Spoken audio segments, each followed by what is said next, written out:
A storebox is like a payday lender in prison, except instead of lending money, they lend commissary, but with the same exorbitant charges. The standard rates are 1 for 2, 2 for 3, or 3 for 5. Meaning if I borrow 1 bag of coffee, the next time we go to the store, I have to give you 2 bags back. If I borrow 2 honey buns, I have to give you 3. Now, if you look at the math, 3 for 5 is actually a worse deal than 2 for 3, but just like everything else, it's a marketing trick because people think, oh, I'm getting 3 instead of 2.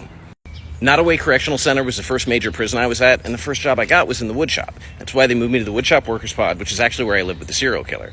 And the good thing about that pod was that everybody had a job, so everybody had money. So there were always hustles to get into. So when I got tired of working all those hours in the woodshop, I started running quarter boards, which is a way to gamble, and I started running a store box.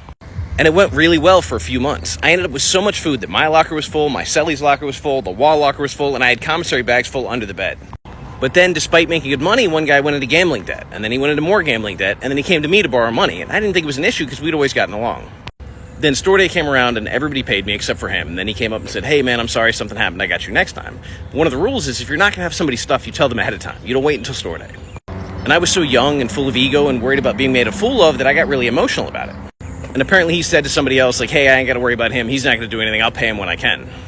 So I asked an old head, hey, what should I do about this? This guy's putting me in a bad position. What do I need to do? And he told me I needed to do something. One of the buddies of the guy that owed me overheard this conversation and went and told him. So despite the fact that he owed me, a few minutes later, he came swinging.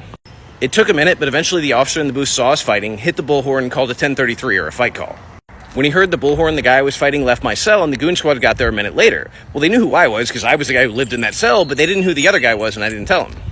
And the watch commander at the time was so mad that I wouldn't tell him. He said, well, if you don't tell us, I guess we're not going to be able to process your property. So I went down to the hole with no toothbrush, no toothpaste, and nothing personal. I got the sergeant to give me a toothbrush, but she couldn't find any toothpaste, and it took me 4 days to get toothpaste to be able to brush my teeth because the watch commander was so mad I wouldn't tell on the person I was fighting with. Suffice to say, that was the last time I ran a store box because it just wasn't worth the hassle. I was making good money, but all of a sudden I'm in the hole under investigation, and they didn't end up giving me a charge because they couldn't charge me for fighting with nobody, but I lost my job, I lost some of the stuff I had, it just was a bad situation.